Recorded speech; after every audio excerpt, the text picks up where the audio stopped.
Assalamualaikum warahmatullahi wabarakatuh.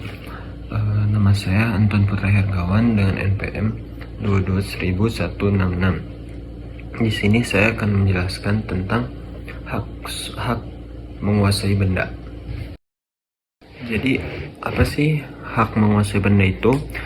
Hak menguasai benda mengacu pada hak seseorang untuk memiliki, mengendalikan, dan menggunakan suatu benda secara sah.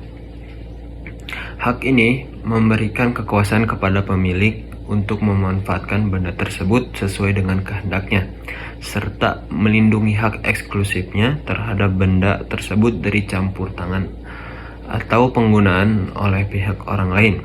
Dalam konteks hukum,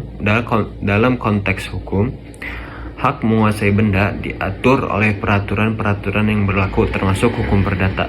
Hak menguasai benda dapat meliputi hak kepemilikan, hak penggunaan, hak penyerahan, hak perolehan, dan hak kontrol terhadap benda tersebut.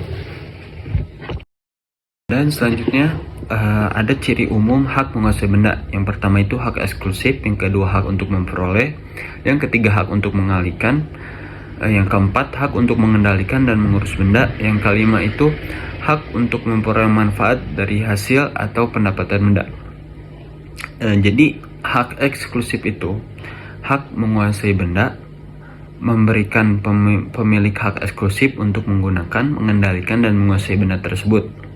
Dan adapun yang hak-hak yang lain, ada hak untuk memperoleh manfaat, yaitu pemilik hak menguasai benda memiliki hak untuk memperoleh manfaat dari benda tersebut. Dan masih banyak hak-hak yang lain tentang hak menguasai benda. Selanjutnya itu ada macam-macam hak menguasai benda. Yang pertama itu ada hak milik atau disebut eigendom, yang kedua hak guna usaha atau yang disingkat HGU, yang ketiga hak pakai atau disebut hak sewa, dan yang keempat hak pengelolaan atau hak kelola, yang kelima hak tanggungan atau hak gadai.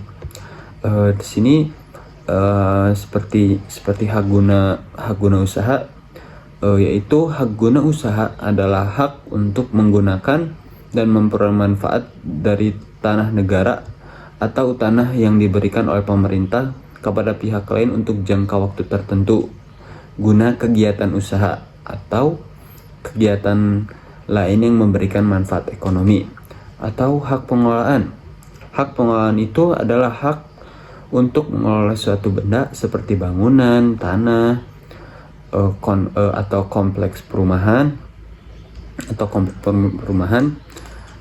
dengan kewajiban menjaga dan merawat benda tersebut serta memperoleh manfaat dari pengelolaan tersebut.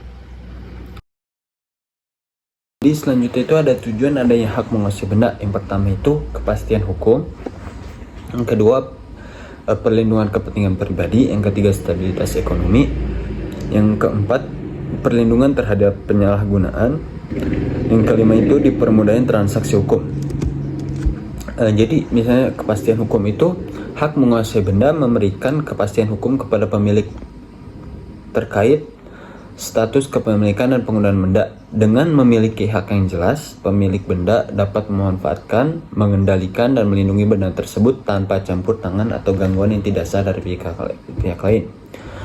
Dan yang kedua itu perlindungan kepentingan pribadi.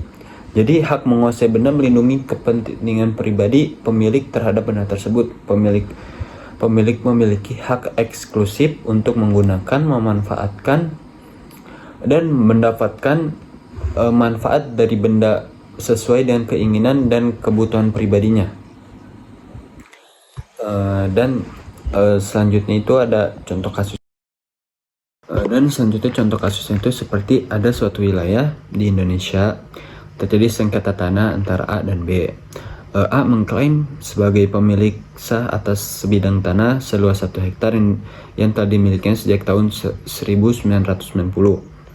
A memiliki sertifikat tanah yang dikeluarkan oleh Badan Pertanahan Nasional atau disebut BPN yang menunjukkan bahwa tanah tersebut atas namanya. Namun B juga mengklaim sebagai pemilik tanah yang sama. B mengaku telah membeli tanah tersebut dari C pada tahun 2005 dan telah menguasainya sejak saat itu. B juga memiliki sertifikat tanah atas namanya yang dikeluarkan oleh BPN. Jadi kedua belah pihak ini, A dan B, berusaha menyelesaikan sengketa tanah tersebut melalui proses hukum. Mereka memilih untuk mengajukan gugatan ke pengadilan negeri setempat.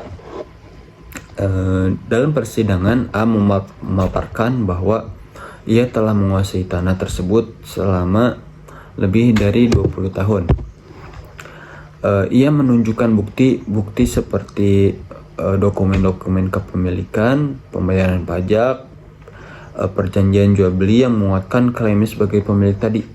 Di sisi lain, B juga mengajukan bukti-bukti seperti bukti pembayaran harga tanah kepada C, perjanjian jual beli, serta sejumlah saksi yang menyatakan bahwa B telah menguasai tanah tersebut sejak tahun 2005.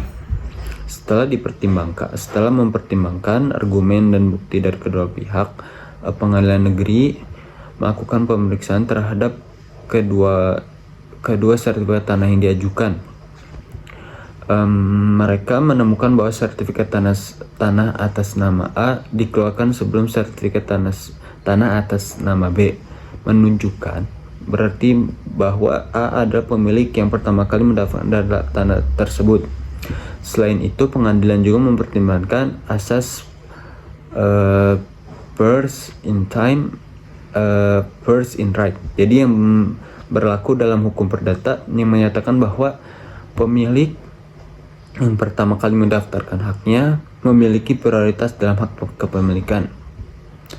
Jadi pertimbangan tersebut, pengadilan A memutuskan bahwa A adalah pemilik tanah yang sah atas sebidang tanah tersebut. Jadi pengadilan pemerintah B jadi pengadilan memerintahkan B untuk menyerahkan tanah tersebut kepada A dan mencabut sertifikat tanah A atas B. Jadi yang bisa kita simpulkan itu,